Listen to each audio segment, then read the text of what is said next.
All right, good evening. Daf Yomi for the week is sponsored by Rabbi Aaron and Evelyn Kislasi B'schus Refuah Shem for Rabbi Aaron's mother-in-law, Hadra Bas Esther. And we are on Daf Samach Beis, Amud Beis, the two dots, which is about 7 lines from the top. Iboy Lu. So we asked the following question. Yesterday, we had talked about doing work where you're for the sake of a for Yayin Nesach. And we suggested that there's a rabbinic prohibition, right? Rabbinic prohibition, despite the fact that really it's not a Torah problem, it's not that you're doing work for Avodah Zara so much, but it's not something that we like. We don't like everybody going to work for Avodah Zara. So therefore, rabbinically, they said you can't get benefit if you go to work for a Yayin Nesach. Noting that if you work for a LCBO, and your job is taking in the carts and doing the cash register and also schlepping the Yayin Nesach, that's okay. That's not a problem because it's all part and parcel of the larger job. So Iboilu, the question that we have today is Scharo Listam Yenon Mahu. What if you are going to work and it's not for Yayin Nesach, but it's for the Stam Yenon, right? Stam Yenon was the wine that belongs to a non-Jew that we have no reason to believe that they have done Yayin Nesach to it. Is it as problematic? Because we know that it was only because of the stringency of Avodah Zara that we made this rabbinic prohibition. This wine is not as bad. So what's the halacha there? Mi'amrinan kevan de'isurei chamor k'diyayin nesach scharo nami aser. Do we say that since the prohibition of stam yenon is the same as the prohibition when it comes to Yayin Nesach. A Yayin Nesach is prohibited from getting any benefit out of or getting any use out of. So also Stam Yenon, we said also, because we just don't, right, if the non-Jew touches it, also prohibited to get any benefit out of it. So it has the same equivalent level of prohibition. Therefore, the rabbis would make the same level of decrees prohibiting going to work in order to use to help the person who's selling the Yayin Nesach or the Stam Yenam, o Dilma, or perhaps Hol V'Tuma, so kill Afscharonami kill. That as far as the impurity of Yayin Nesach and the impurity of Stam Yenon, that's not the same, right? Something that is Avodah Zara, we said the rabbis gave it stricter rules as far as spreading tuma, because we said that if it's in the same room as something, right, the tuma spreads from something that was Avodah Zara to other things, because we made the connection between zivchei mesim, right, the services for the dead, and so we just said, just as the dead contaminate, so too the Yayin Nesach does. Stam Yenom does not have that same level, so perhaps there's a leniency by Stam Yenon. So it has, right, so it is only usher behana. So Toshmasa, come and listen. Dahu gavra de oger arbe listam yenon. There was a person who rented out his boat to somebody in order to be able to transport his stam yayin. Right, he rented his boat out to a non-Jew. Yavu lechiti be'agrei. So he got paid in wheat. Right, so he got a whole bunch of wheat in exchange for his boat that they were out to use. Also, the Kami de Rav Chisda, so he came before Rav Chisda and he said, Amar Le, what? He wanted to know, is my wage prohibited? Because my boat was used for Stam Yena. So Amar Le, Zil Kalinhu Vikavrinhu. He said, you got to burn it and then you got to bury it. Right, you can't get any benefit out of it. So okay, I get that he's supposed to get rid of it. That's clear. We don't want him to get any benefit out of it, and that answers our question. The question is, why is he being so precise in the method it has to destroy? He has to burn it and then bury it. So, and he also says bekevri. There's a girsa that adds in a cemetery, right? We don't want to have anybody find this wheat or dig it up or use it in any way. So we want you to burn it and get rid of it. V'leimalei badrinhu. So why doesn't he just tell him just scatter it, right? Why do you have to burn it? Just throw it away. So asu Bahu lidei takala. He says, because if you do that, so then people are going to wind up coming to affliction or curse because of it. Because somebody's going to find, hey, why is all this wheat scattered around here? They'll gather it back up and then they'll use it. So, okay. Velik linhu veliv derinhu. So, okay. So why didn't he tell him just to burn it, right? And then to scatter it. So the answer is Dilma Mizav Lebahu. So maybe that's going to fertilize the fields. So we don't want them to scatter that around to all the fields. They'll get benefit out of it that way. So why doesn't he just bury it the way that it is, right? Just take the wheat, put it in a bag, bury it. So Milo Tanan, didn't we learn in a Mishnah? Echad Evan Sheniskal Bo, Ve'echad Eitz Shenitla Allah, Ve'echad Saif Shenerag Bo, Ve'echad Suder Shenechnak Bo. We have utensils that the Beis Din uses to kill somebody who's chayav a death penalty. So those utensils are not allowed to get any benefit from them once they've been used. So the stones that you throw at a person that first skila, or the tree that they hang a person on, or the sword that they do the saif, that they kill a person with the sword with, or the cloth that they strangle with. So all of those get buried together with the person who died, because we don't want anybody messing up. They don't want to take these items and use them for other purposes. So therefore, what do you see? You don't have to burn them. All you got to do is bury them. So why don't you just have to bury the wheat? So the answer is Hasam de kakavri bebeidina muchacha milsa daharuge Beis Din inhu. That's because since they're being buried as part of a Beis Din procedure, people realize there's something wrong with this stuff. We're not going to dig it back up, right? Hacha lo muchacha milsa. So the guy's just burying a sack of wheat. Amar, people will say, Inish, people are going to say, Gonav vaisi kavrahacha, that it was stolen, and then the thief just buried it here. So it's not the same. So therefore, he wanted him to burn it and then bury it. Okay, the Bei Rabbi Yanai, Yazvi Peri Shvius Me'aniyim. So Rabbi Yanai had a thing that he used to do. He would borrow Shemitah produce from poor people. So they would gather up the Shemitah. And so just remember that the rule by Shemitah is that you can only have the Shemitah produce in your possession until such time as long as it's growing in the field. Once it stops growing in the field, that's called Zman Biur. Once you hit Zman Biur, then you can no longer keep it in your possession, right? You may have to remove it from your possession, or according to some Rishonim we said yesterday, may even have to destroy it, but they has Kedusha Shvius, have to be able to get rid of it. What Rabbi Yanai was doing was, he needed some fruit now, so he went to the poor people and he said, can I have some fruit now? From the poor people, Uparula b'shminis, and he paid them back during the 8th year, the next year. Now the fruit that he paid back, right, is not Shemitah produce. And we're going to see that. Also, Amrule, Rabbi Yochanan, so they came and they told this to Rabbi Yochanan, Amr Lahu, he said, Yos hein avdin, that's great that they're doing that, because these poor people now don't have to lose all of their produce. They have extra stuff. It doesn't have to be destroyed during Shemitah when it gets to the Zman Biur. This way, they now have non-Shemitah produce in exchange for their Shemitah produce, right? And this idea that you're exchanging something that's Shemitah produce and returning something later on that's not Shemitah produce is valid. Is valid, right? Ukenegdon be'esnon mutter. Similarly, right, if we have another circumstance, because what's going on here is the Shemitah produce that you're returning doesn't exist now. We learned that when it comes to Shemitah produce, if you sell Shemitah produce, you exchange the Kedusha of Shvius onto the money or the item that you're exchanging. If you have Shemitah wheat and I have apples, I trade, the apples become Shemitah, as do the wheats. Everything stays. Why is it that this is not? The answer is because the produce that he's paying back is being paid back in the 8th year. The produce that was in the Shemitah produce during the 7th year is already consumed. It's gone. So since that produce already disappeared, so then there's no it's not an exchange. This was taken, that transaction is complete, and now I'm giving you back because I have a financial obligation. But the kedusha of shvius doesn't flip over onto the new thing because they never existed simultaneously in the world, and that is the principle. And we have similar to that. We have a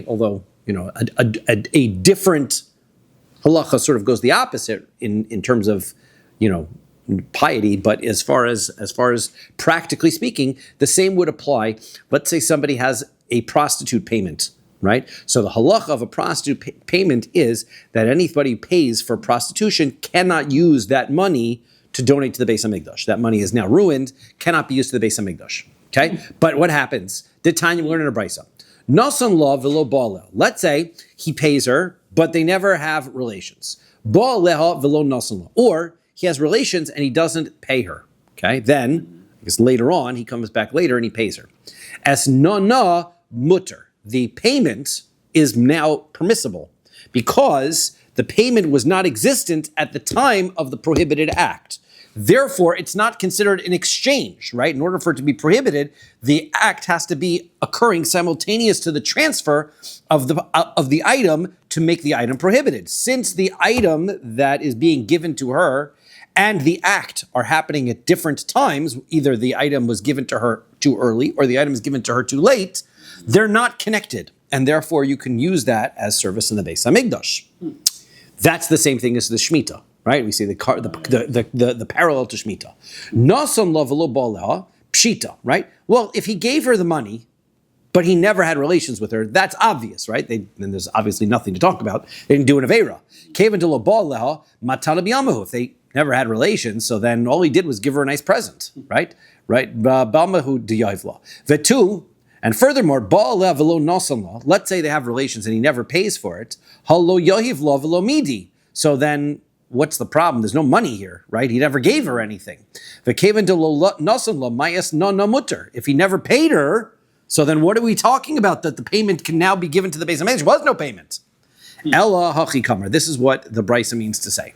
Nasan, he gave her money, v'achar kach ba'aleh, and then had relations later on. So the transaction didn't occur at the same time. It's not what we had presumed that the brisa was saying, that he paid her and they never had relations, or they had relations and then he never paid. It's that the payment didn't occur simultaneously. Oh, ba'aleh, or they had relations, v'achar kach nasan la, and then only afterwards he gives her as none of the payment. That's mutter, that is permissible. Nasan la, v'achar kach ba'aleha. So now, if he gave her the item, and then after had relations, l'chigba aleha lechol alei iser esnon lemafreya. Why shouldn't that be prohibited? Right? He gives her an item, and then when they have relations, so retroactively that item I gave you was payment for this prohibited act, that should make the item prohibited. So what's the issue? Why is that permissible? So I'm a Rebbe. So Rebbe, and this is Rebbe who? This is Rebbe Elazar. So Rebbe Elazar, we're on Samach Gimel Amud Aleph. Keshekodma v'krivto. What happens is she brought it to the Beis HaMikdash and made it a sacrifice before they had relations. So now it's gone, and that's why it's permissible. That's the similarity with the Shemitah. The item that he gave her is gone. Therefore, the fact is they're having relations now doesn't make it retroactively no good. So, hey chidami. So what's going on here? Id amar la, if he told her, kni leich me'achshav, if he said, look, you're going to acquire this item from now, meaning, here's an item, it's not yours yet. It will become yours when we have relations. So then pshita, the other way around. The first case is where he says to her, this is yours, and I'll come back in 3 weeks, we'll have relations, right? So that's the plan. So, it's yours right now. Pshita deshari, obviously that's permissible. It's hers. She can do whatever she wants with it. And as long as she hasn't had relations before that she has the sacrifice, it should be fine. There was no, at the time that she brought it to the Beis HaMikdash, there was no relations. It was a present. So if, however, he never said, let's say he never said it's yours now. He said, here, hold on to this. When we have relations, it'll become yours. So then, how could she have brought it as a present to the Beis HaMikdash at all anyway? V'ish ki yakdish es beso, kodesh, the pasuk says, a person can only consecrate that which belongs to him in his own house. So ma beso b'rishuso, just like his house is in his possession, af kol b'rishuso, so too anything that you bring to the Beis HaMikdash has to be in your possession. You can't bring something that doesn't belong to you and give it to the Beis HaMikdash. So therefore, if he told her, here, hold on to this. When we have relations, it'll become yours, and she then just took it and brought it to Beis HaMikdash, what gave her the right to do that? It wasn't hers yet. So therefore, that wouldn't be allowed. Ella, so rather the case is da'amar la lahavi gabech ad shas bia. He said, look, you hold on to this till you have relations. But if you need it, then you can have it. Then you can take it. So it was clearly connected, right? Clearly connected to a payment, but it was also still hers. That's the circumstance where we say, nope, it's still permissible because if she needs, she could use it, so therefore that she's allowed to use it. Okay, Boyer of Hoshaya. So Rav Hoshaya asked the question. Kadma v'hikdisha so mahu. Let's say she sanctified it, but she didn't bring it as a korban yet. Okay? It was designated? She designated it for a korban. Okay. Then they had relations, the item is still around, but it's already hektish. So the question is the fact that it's been designated for hektish already, like it's happened, and now it's not retroactively turned it into something which is prohibited? So Kavan Damar Mar, Amira so legavoa kemisira so lehedyot, since we normally say that the rule is that when you say something belongs to the Beis HaMikdash, that is transferring of ownership in regards to the way, let's say, two people would interact. So if I gave something over to somebody else and then something happens that changes the status, that it doesn't matter, I've already given it, it's already his. So therefore, when she says this is hektish, belongs to the Beis HaMikdash, there's nothing that can happen to it that changes that status. Keman de'akri v'tei dami. So therefore, this korban is as good as sacrificed. She said it's the Beis HaMikdash, it's as good as sacrificed. Oh, Dilma, or no, maybe perhaps not. Hashta miha hakoi. Look, it's existent right now. Maybe not. It's right here. How could you look at it and say something isn't tainted about it? Ve'ise be'enei. It's right here. We're looking right at it. Tifshot mi de Rabbi Eliezer, and we can answer from what Rabbi Eliezer says. Rabbi Eliezer says, "Shekodma v'hikrav to dafka hikrav to hakriv to." Right? Rabbi Eliezer said in the previous circumstance that since she brought it as a korban already, that's why it was permissible if they had relations later, which sounds like specifically they had to actually have already gone through and finished the korban. If all it was designated, that wouldn't be sufficient. Aval hikdisha so lo.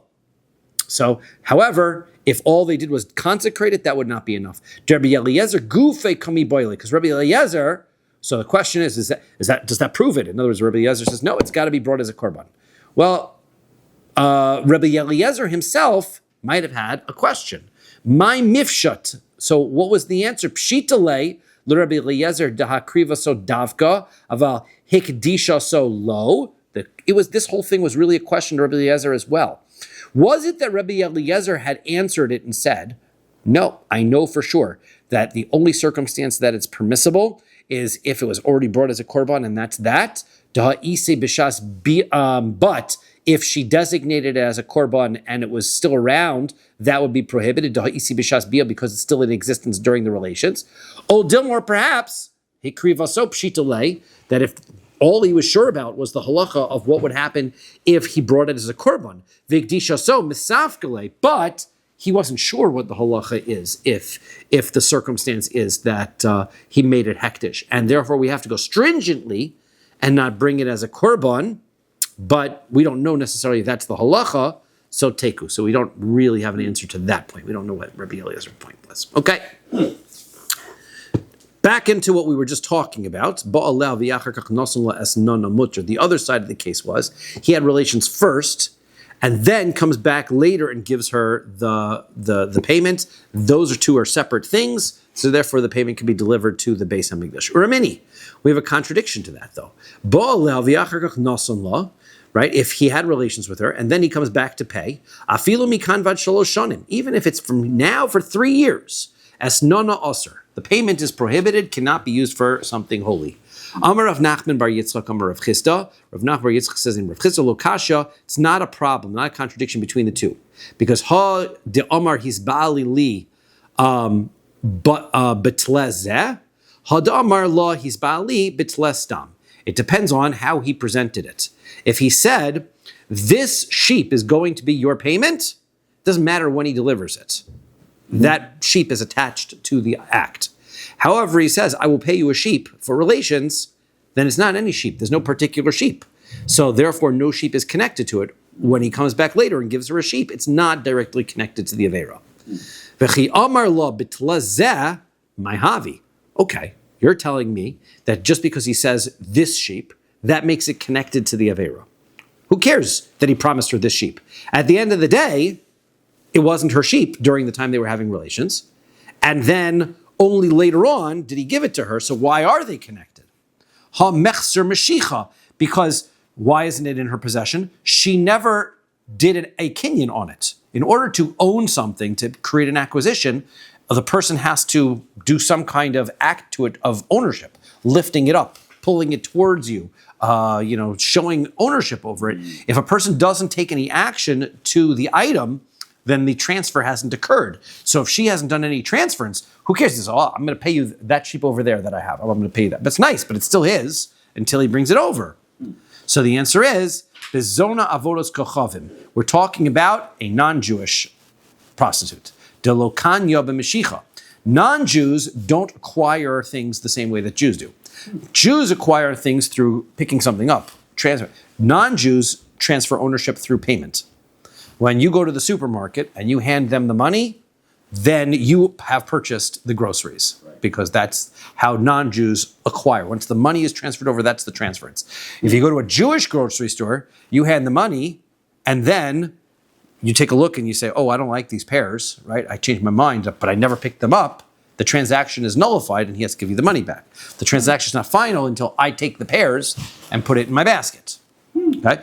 So too, if I take the pears and put it in my basket, I now owe the money to the person, right? So,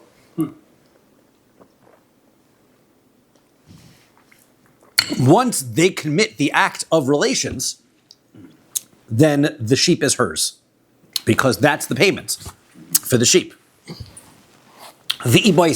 Or else, if you want, I will say, Liolam bezon Yisrael. No, I can come up with an example when the prostitute is a Jewish lady.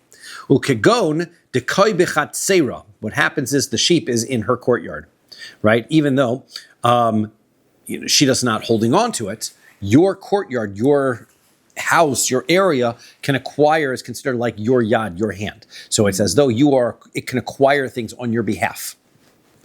Now, so if the sheep is in her property, what does that mean? That he had relations and then afterwards gave it to her. Hakanyalo means she had it.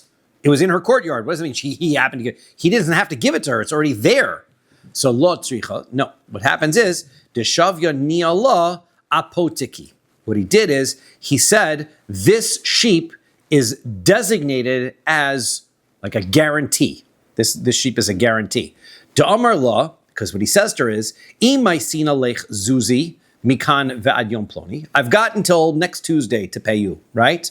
Then mutav, that would be great. Ve'ilo, but if not, shaklei be'as nanech, then you could take the sheep as payment, right? So therefore, at the moment, even though it's in her rishus, it's not payment, because theoretically, he's going to pay her something later on, right? So therefore, that's why it's not considered a payment. Meisiv Rav Sheshes says, Omer Adam Lecha Marav Ulepoalov. A person could say to his donkey drivers or to his workers, and they are, Rashi points out, they are non-Jews or they are Amei Haaretz, right? These workers. Ve'achlu b'dinar zeh. What I'm going to do is the payment, the wages that you're going to make is I will pay for your food at the grocery store. That's what he tells them. Go to the grocery. I'm not going to write a check for your money. Go to the grocery store. They know me there. Just say, and they'll give you. Okay. Two shasu b'dinar. Go out and drink with this dinar. And you've got a tab. Ve'eno choshesh lo mishum shvius v'lo mishum maser v'lo mishum yayin nesach. And you don't have to worry. We're on Samach Kimon Beis. You don't have to worry about Shemitah problems. You don't have to worry about tithing problems. You don't have to worry about yayin nesach problems. Now, we don't have to. What does that mean? You have to worry about Shemitah problems.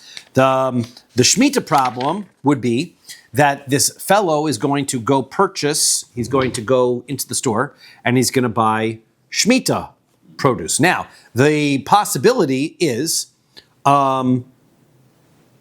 as a result, it could be that the storekeeper that they're buying from is an Amaretz, and then you will be supplying. You'll have to go into the store and give the storekeeper money, this dinar, to pay for all of the Shemitah produce that this fellow just walked out the door with.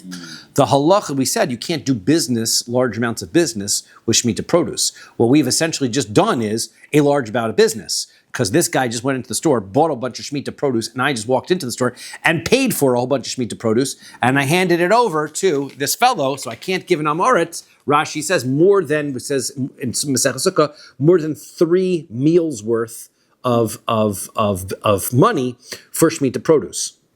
So therefore, because then he's basically doing business with the Shemitah produce. So for some reason I don't have to worry about that.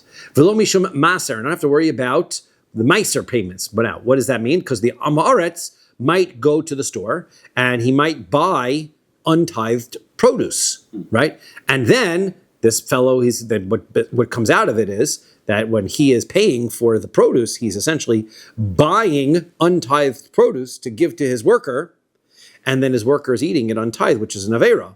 So therefore, he's providing untithed produce to an Amaretz, which is prohibited. You can't give untithed because they're not going to take tithes from it. You can't provide that to them. And the last thing is Yayin Nesach, right? If they're non-Jews, right? So then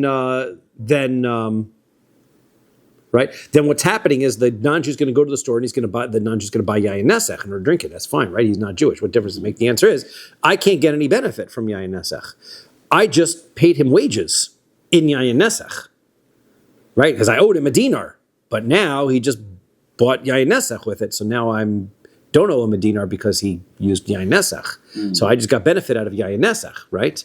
So those would be my problems to deal with. However, this says, right, we just said that you go to use this dinar, right, then you don't have to, a person says to his workers, right, go out, then you don't have to worry about that. We'll explain. V'imamar lehem, but if he says to them, T'uva achluva ni poreya, right, you go out and eat, and I'm going to pay for it, T'u shasuva ni poreya, go out and drink, and I'm going to pay for it, choshesh mishum shvias mishum meiser mishum yayin nesach, then you do have to worry about it, right? So,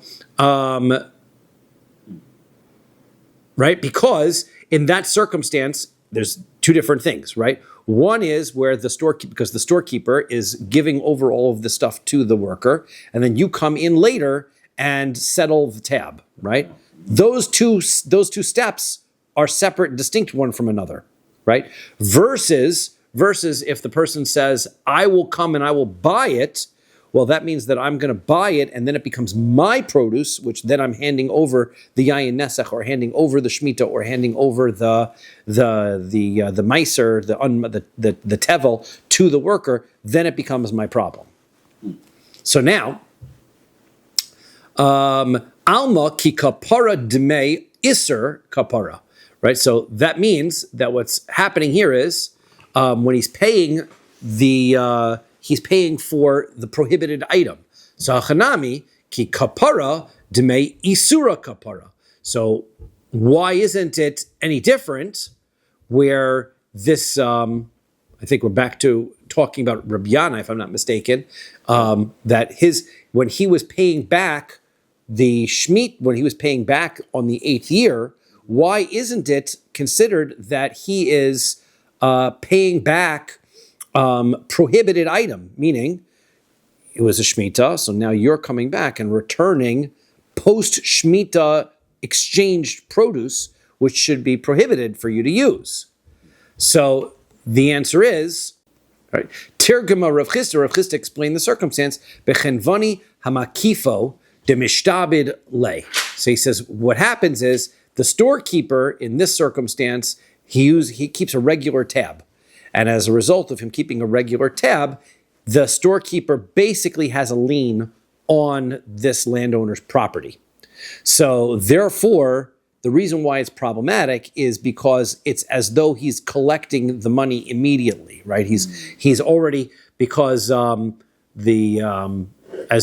soon as the storekeeper gives the as soon as the storekeeper gives the items to the workers, it's as though the owner has already paid, because he's basically got a lien against his property. So now those two things become connected again, right? It's not first the guy came into the store, grabbed the stuff, walked out, and that's one transaction. Mm-hmm. Transaction number two is I come in and I settle up the tab.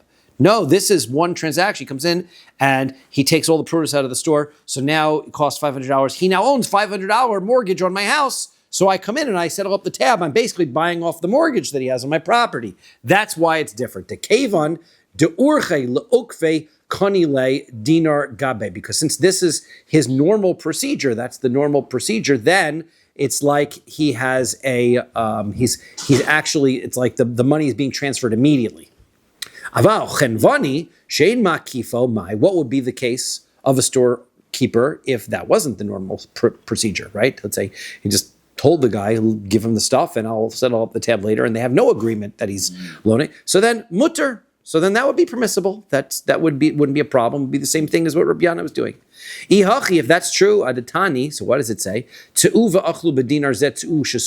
Why do they make a distinction to the circumstance where he said, "Go out and eat and drink with this dinar"? Go out and eat He says, "Go out and eat with this dinar. Go out and drink with this dinar." Liflog velisni bedida.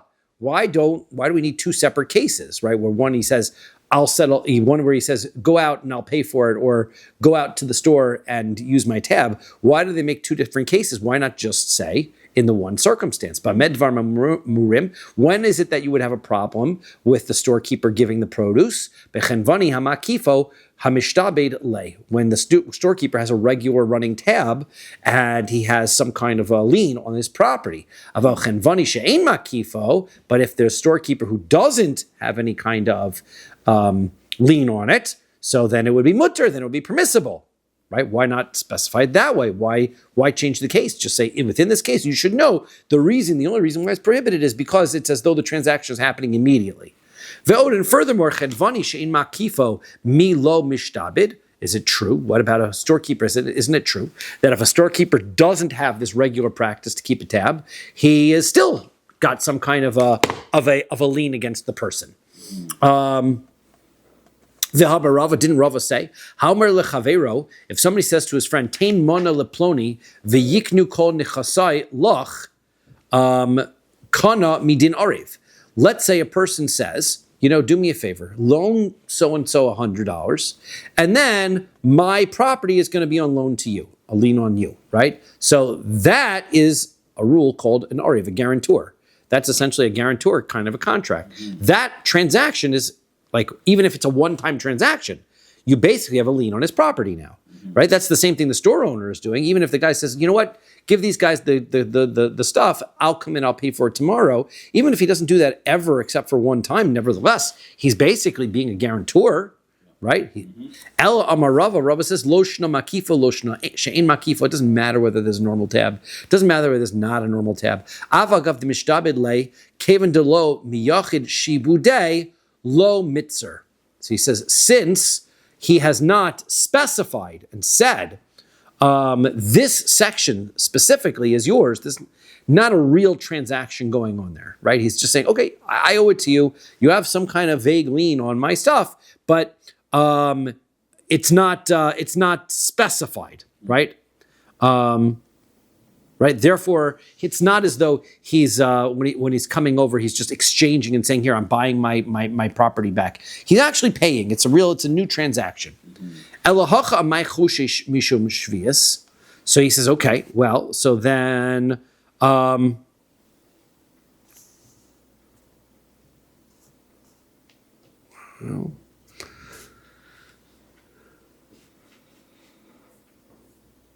So then here. Why should we be concerned? I'm trying to figure out which is the here. I guess here is the storekeeper case, right? But if Rava is correct, then here in the Baraisa's case, why must the employer be concerned on account of Shemitah, right? Because after all, there's two steps to the process, right? Step one. So why does it matter if he says, I'll come and pay back later? It doesn't matter. At the end of the day, it doesn't matter. Once the produce walks out the door, you're coming in later and paying. Those should be two separate transactions. Hal lo miyached shibudei. So Hacha Amar Rav Papa explains, Kagon shehiktim lo dinar. That circumstance is where he gave him the money first. Right? He says, here, you pay. This is my tab. It's not a tab, it's a debit account, right? Here's the money, and now remove it. So therefore, the store owner really does have the money. So he's really exchanging it. Omer of Kahana, Amrisa Lishmasa Kamei de Rav Zvid min Nardai. I said this whole teaching over in front of Rav Zvid from Nardai. Amar le, he said to me, Ihachi, if that's the case, Aditani tzuva achlu tzuva shasu, vani poreya. How are you reading the brisa? The words, the text of the brisa. The text of the brisa says, go out and eat, go out and drink, and I'll pay for it. Tzuva achlu tzu shasu vani mechashev mi boile. Not I'm going to pay for it because you already paid. You should have just said, go out and eat and drink, and it will come off of my calculation, right? That's what he should have said. So Amar Lei, so he said, you're right, it's a brisa. That would have been the proper way to write it. Tani, you should teach it to uvani mechashev, right? Go out and I will calculate it. Ravashi, Amar Ravashi says, no, kegon shenotol v'noson biyad. He says, what happens in the circumstance is,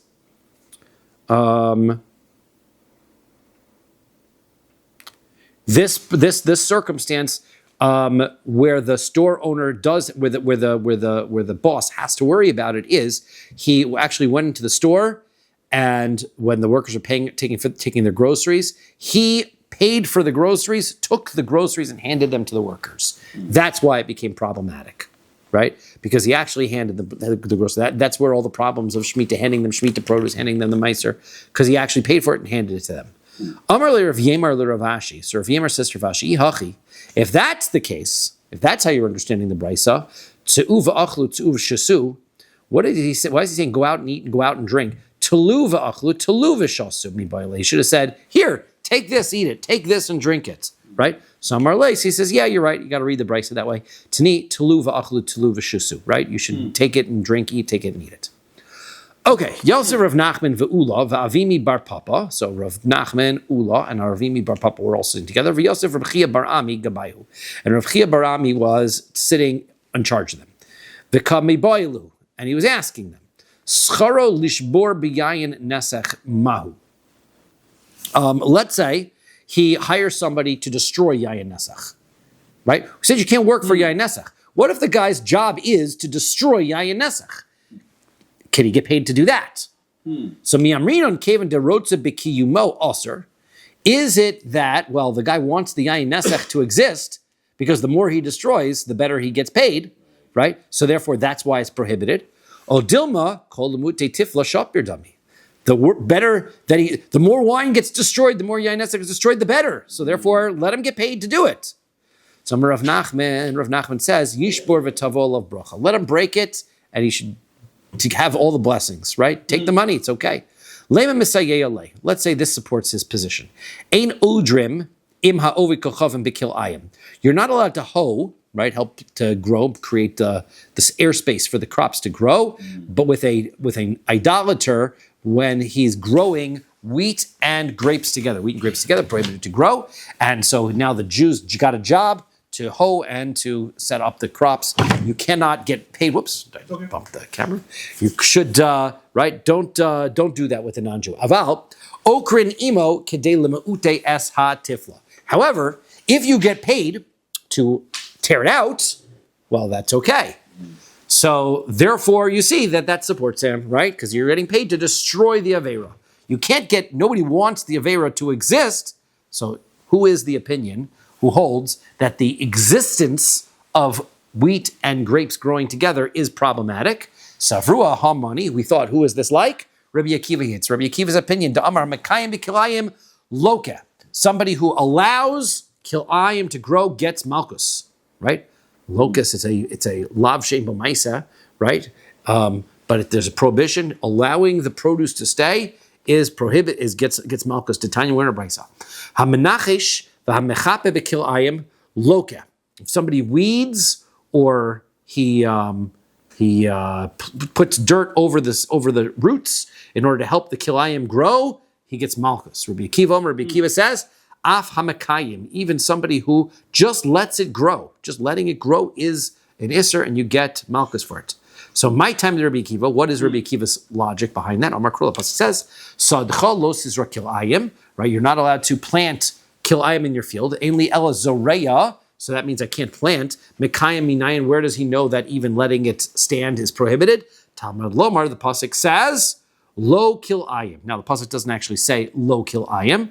The actual Pasuk says, Eschu kosai tishmoru behemtecha lo sarbia kil ayim sadcha lo sizra kil ayim ubeged kil ayim shatnez lo yale alecha. But he puts the comma in an interesting place. Kil ayim sadcha lo sizra kil ayim.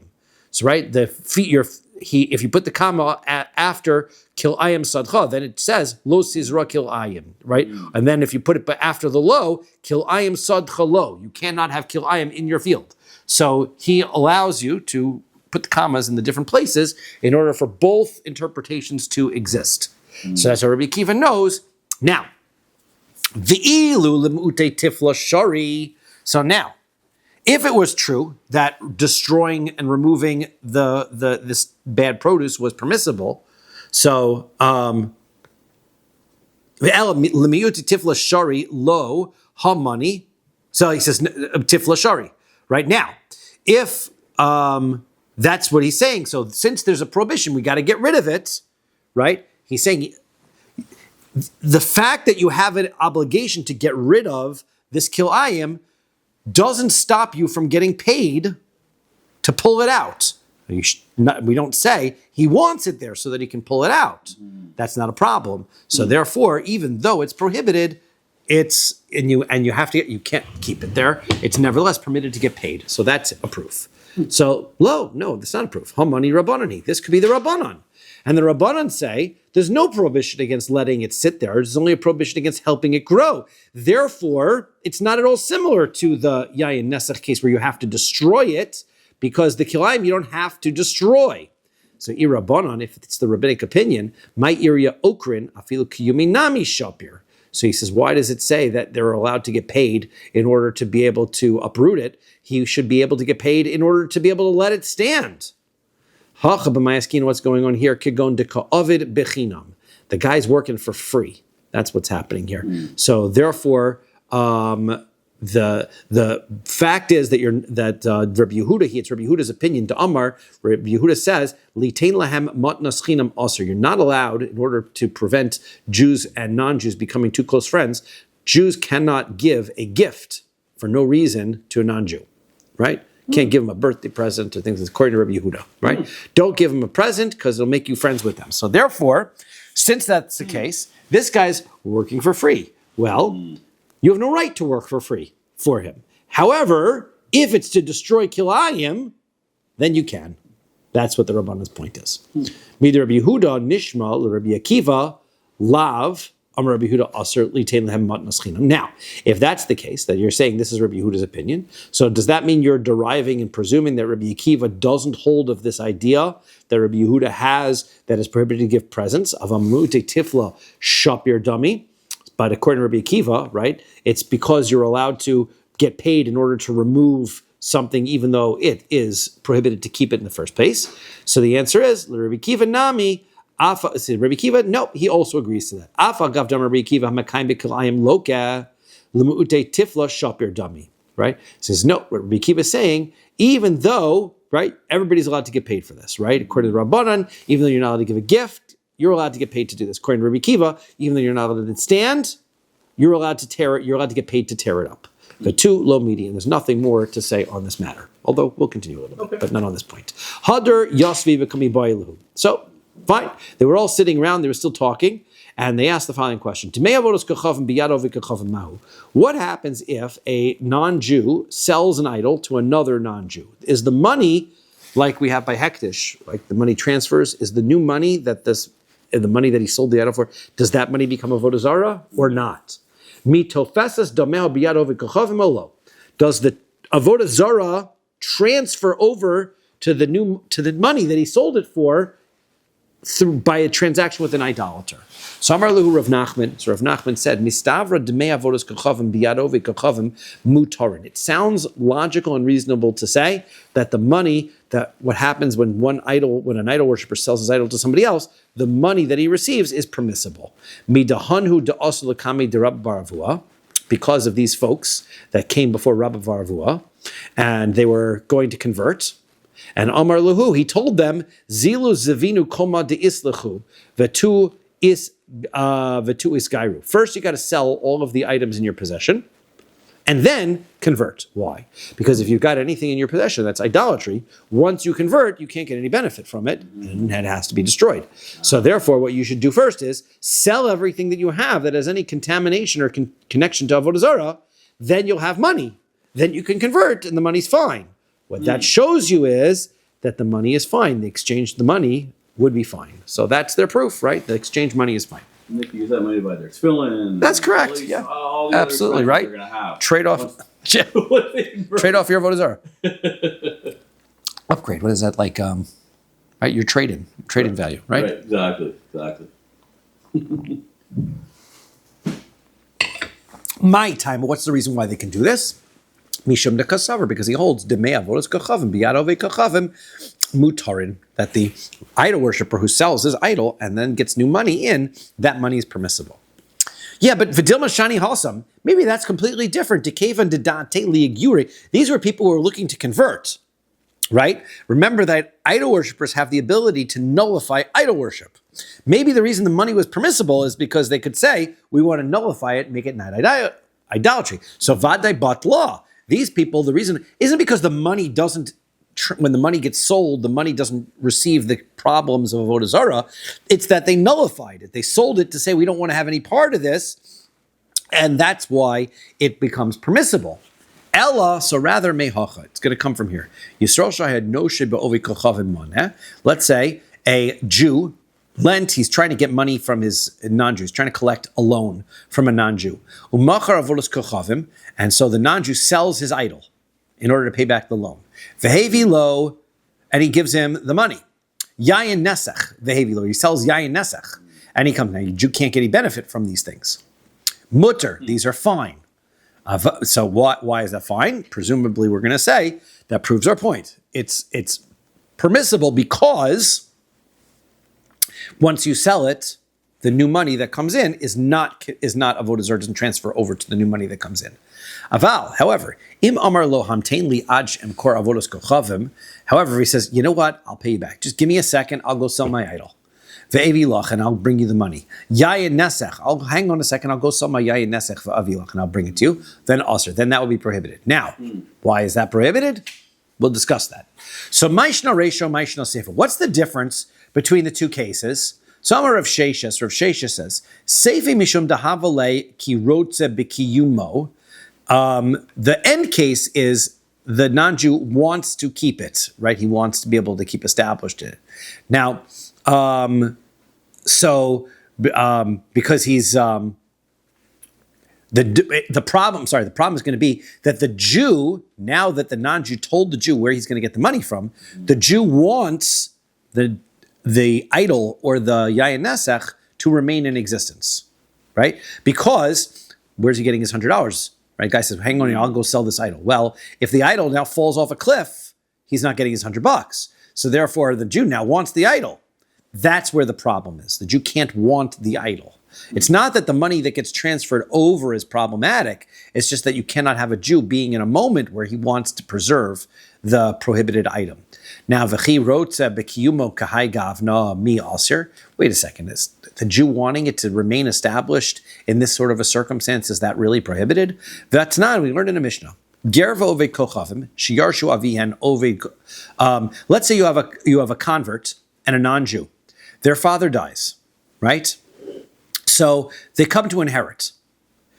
Halachically speaking, a convert does not inherit his father. Okay, so what happens is Ove Kochavim, so Ove Kochavim, the father's not Jewish, and he's transferring to them lots of idolatry within the possessions. So Ger Yochel Lomar Lo, the convert can say to his brother, Tol ata avodas kochavim vani mos. You take the idolatry, I'll take money in exchange, right? You want the idol, take the idol, I'll take the money. Tol ata yayin nesech, you could take all the yayin nesech, vani peiros, and I'll take the wheat, right? Could take in exchange. Now, ish misha bo'ol l'reshus hager, if, however, the convert already took possession of the items, now the item is avodah zara, now it's aser. Now he can't sell because he's Jewish. Amar Rava Bar Ula, so Rava Bar Ula says, Masnisin ba'avodos kochavim hamischalekas lefi shivareha. So he says this, so what do you see here? So you see that since the non-Jew, right, he can't really inherit from his father because he's not really related to his father anymore. But the Chachamim established that he's going to be able to receive the property anyway. Why? Because we don't want a convert to regret any decision that he made by becoming Jewish. Because you think, oh no, I lost all my inheritance. My father's a millionaire and now I get nothing. So this way we say, no, you'll still be able to inherit. However, now you've got all this idolatry. So what's he doing? He's basically exchanging his portion of the idolatry for money, and the money becomes permissible, and that's why he's able to keep it. That's what we're suggesting. No, not necessarily. What's happening here is this is an idol that's comes apart in pieces. And so therefore, the Jew has no interest in so we're saying that the Jew has interest in keeping the idol around. The convert has interest in keeping the idol around because he now wants to exchange that with his brother. So that's not true because the idol really is taken apart. He could care less whether his brother puts it back together again. So, okay. So tinach avodas kochavim, that's fine about the idolatry. Yayin nesech mayika lememar. So how could he not be wanting the yayin nesech to stay in existence so he can trade for it? Because the answer is becheres hadriani. Remember the old pottery from Hadrian? So he has pottery from Hadrian, and therefore he doesn't care if it breaks. He doesn't need the containers to be whole or not. He doesn't care. Valo rotza b'kiyumo shelo yignovu v'shelo yovedu. But still, even if it's pottery of Hadrian, you might not care if the container breaks because you can make wine out of the little pieces. You still don't want it to be stolen or destroyed because then you get nothing out of it. Elam Rav Papa says, Yerushas Hager Kamart. 1 second. You're going to use the inheritance of a non-Jew. Shani Yerusha Sager, inheritance of a non-Jew is very different from any other circumstance. Any other circumstance, the problem is going to be that a Jew can't exchange it because he might be wanting to keep the Avodah Zara established. But the Rabbanan were extra lenient in the case where a convert inherits from his non-Jewish father. De'akilu barabanan. Why? Zara, it is an enactment. Shema yachzu likilkulo. As we said, he may change his mind and be unhappy about being a Jew. Tanya Nami Hach, we have a brisa that supports that statement as well. B'medvar mamurim, when are we saying that this is the case? Sheyarshu, that's when they inherit. Aval nishtatfu aser. However, if they were partners, meaning the Jew actually owned the item and now they're exchanging it and trading it, that would not be acceptable. You can't do that. Okay, so that's a good place to stop. Beautiful.